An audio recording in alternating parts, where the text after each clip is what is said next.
In the 1990s, British Columbia set a new international standard for environmental conservation. Tatshenshini, Muskwa-Kachika, Kutsumadine, and the new Okanagan grassland parks are but a few examples amongst hundreds of newly protected landscapes and ecosystems.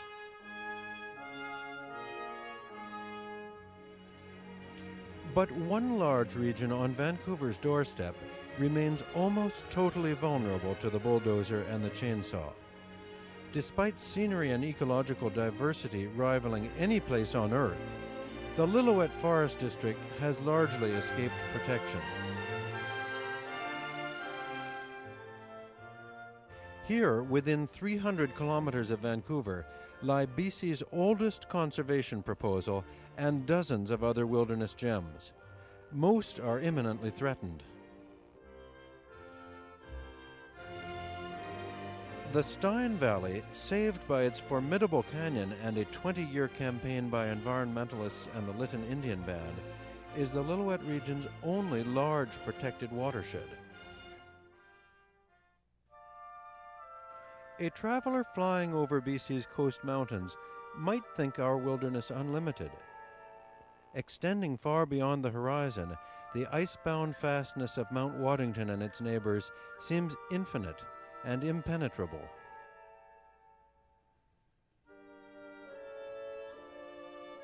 A closer look into the shadows reveals a different story. Modern logging penetrates any valley and ascends even the steepest ridge. Today, the upper Lillooet Valley still appears undisturbed. Yet just over the height of land, clear-cuts reach the subalpine, threatening the sanctuary of grizzly bears whose ancestors may once have prowled the shores of English Bay. To where will the grizzlies retreat once the last pristine valleys are eroded?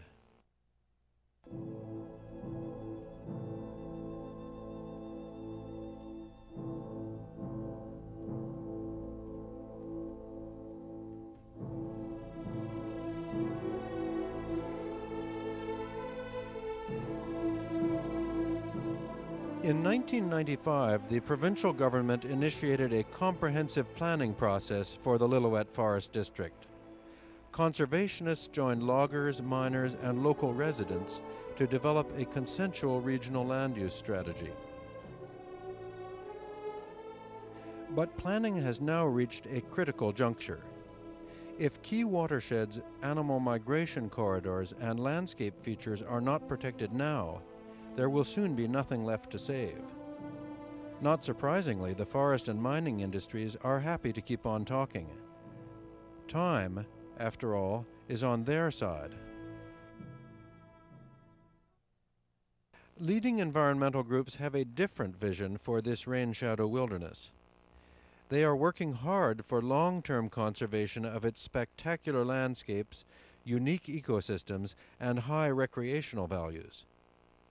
Let's take an aerial tour of some key areas they need your help to save. The Fraser and Thompson River corridors attract tourists from all over the globe. Awed by the scenery, they must also wonder at the logging practices that left permanent slope failures in the 1980s. Can they possibly imagine how the Quayac Valley now looks, out of sight and mind on the other side of the Fraser Canyon? Or picture the headwaters of Siska Creek near Lytton, transformed from wilderness during the summer of 2000.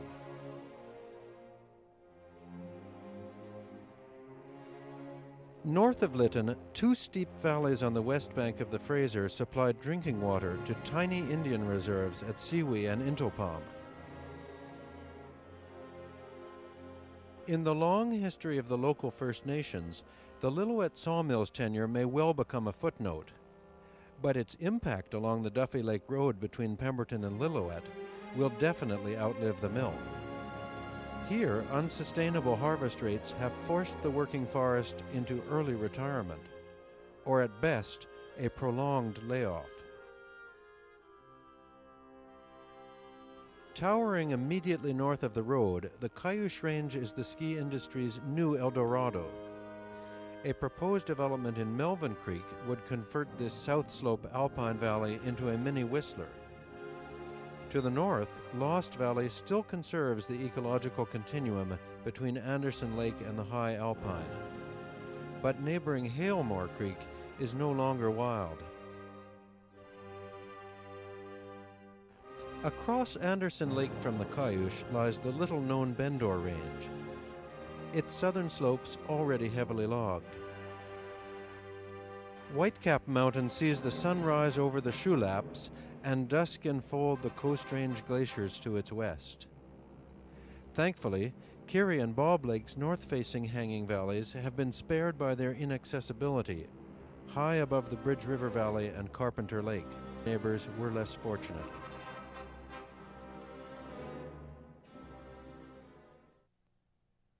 The hamlet of Goldbridge is all that remains of a mining boom which brought thousands to the Bridge River district before one of BC's early hydroelectric projects drowned much of the valley in the 1940s. The landscape surrounding Gun Lake is still spectacular.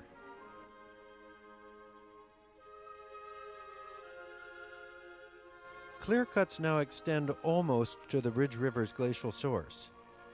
Its northwestern tributaries remain unsullied, but new logging roads are poised for an invasion on the verge of the South Chilcotin Mountains. None of these roads or clearcuts existed when the Lillooet planning process began, only 5 years ago.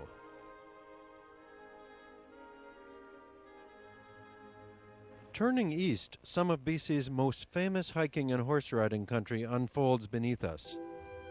From a southbound jet, the massifs and valleys surrounding Spruce Lake look as unspoiled as they are magnificent. But here, too, clear-cut logging has made sad inroads into valleys like the lower end of Slim Creek, which was pristine until the 1990s. The vital core which inspired BC's longest-standing conservation proposal remains intact, but just barely so. Since the 1930s, the Vancouver Natural History Society and many other groups have worked for conservation of the South Chilcotins. Yet to date, only the northern slopes have been protected.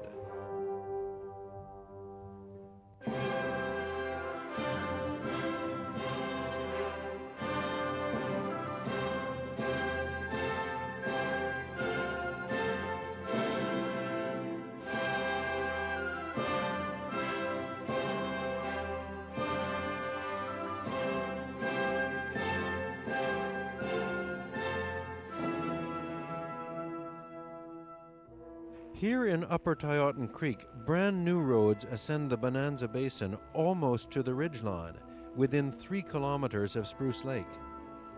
If logging is allowed to proceed, Bonanza will soon resemble the lands immediately to the east.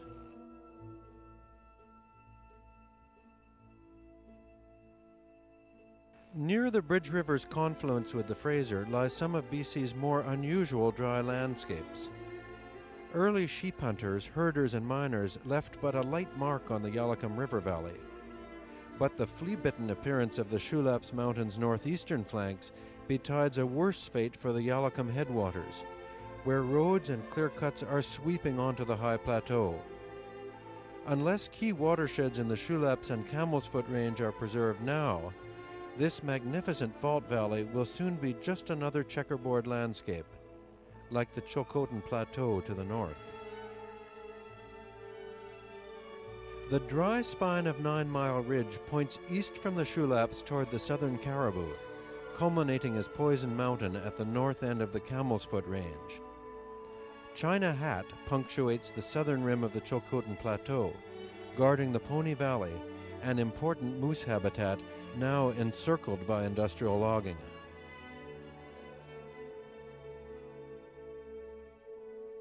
From the air, the extraordinary geography of the Rainshadow Wilderness is obvious. Sadly, it is equally apparent that the industrial invasion of the land has reached an advanced stage. While a few remnants of undisturbed forest still cloak the west bank of the Fraser, it would clearly take decades before this landscape resembles its natural condition, if it ever does again.